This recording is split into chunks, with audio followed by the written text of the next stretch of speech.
মুর্শিদাবাদের নওদায় নকল সোনা নিয়ে প্রতারণার ছক, গ্রেফতার প্রতারক। জানা গেছে 29 অক্টোবর নদিয়ার কালীনারায়ণপুরের বাসিন্দা প্রহ্লাদ বিশ্বাস প্রায় 32 ভরি সোনার ডেলিভারি করতে আসেন নওদায়। অনলাইনে অর্ডার মতোই নওদার কিশোরীতলায় হাবিব শেখ ওরফে বান্টি নামের এক ব্যক্তির বাড়ি পৌঁছন তিনি। হাবিব শেখ সেই সোনা নিয়ে বাড়ি থেকে বেরিয়ে যান। ফিরে এসে দাবি করেন সোনা নকল। পুলিশে খবর দেন প্রহ্লাদ বিশ্বাস। নওদা থানার পুলিশ ঘটনাস্থলে গিয়ে আটক করে হাবিব শেখকে। উদ্ধার হয়েছে আসল সোনার গয়না। আগেও এই ধরনের অভিযোগ ছিল ধৃত হাবিব শেখের বিরুদ্ধে।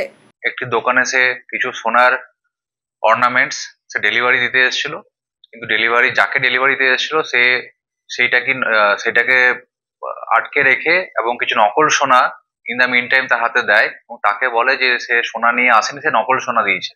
এই বলে বাকবিতণ্ডা হয় এবং আমরা দেন এন্ড দেয়ার ওসি টিম ওখানে পৌঁছাই এবং পৌঁছানোর পরে সেখান থেকে প্রথমে ওই নকল সোনাটাকে আমরা সিজ করি। সিজ করার পর একটা স্পেসিফিক কেস করা হয় এবং স্পেসিফিক কেস করার পরে যে হাবিব শেখ নামে যে ব্যক্তি যার বিরুদ্ধে অভিযোগ ছিল তাকে আমরা অ্যারেস্ট করি এবং পুরো ঘটনাটা জানতে পারি। হাবিব শেখ সেটা পুলিশের জেরায় স্বীকার করে যে সে আসল সোনাকে সে লুকিয়ে রেখে নকল সোনা দিয়ে তার সাথে জালিয়াতি করছিল। এবং এই হাবিব শেখ সে হচ্ছে এর আগেও এরকম জালিয়াতি করেছে। এর আগে আপনার 2022 সালে হরিহরপাড়া থানার একটি কেসে প্রায় 1.5 কোটি টাকার সোনা, মানে 1.5 কেজি সোনা এবং কিছু ডায়মন্ডস এর রিং, সেখানেও তাদের একটা গ্রুপ ছিল। টোটাল 9 জনের নামে স্পেসিফিক কেস হয় এবং এই হাবিব শেখ প্রায় 2.5 বছর আপনার জুডিশিয়াল কাস্টডিতে ছিল। কিছুদিন আগে বেল পেয়েছে।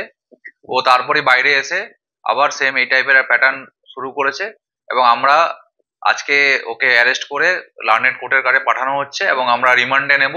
রিমান্ডে নিয়ে আমরা দেখবো যে এর সাথে আরো কারা কারা ইনভলভ আছে। হাবিব শেখকে গ্রেফতার করে পাঠানো হয়েছে আদালতে। 10 দিনের পুলিশ হেফাজত চাইছে পুলিশ। এই চক্রে আর কেউ জড়িত কিনা জানতে তদন্তে পুলিশ।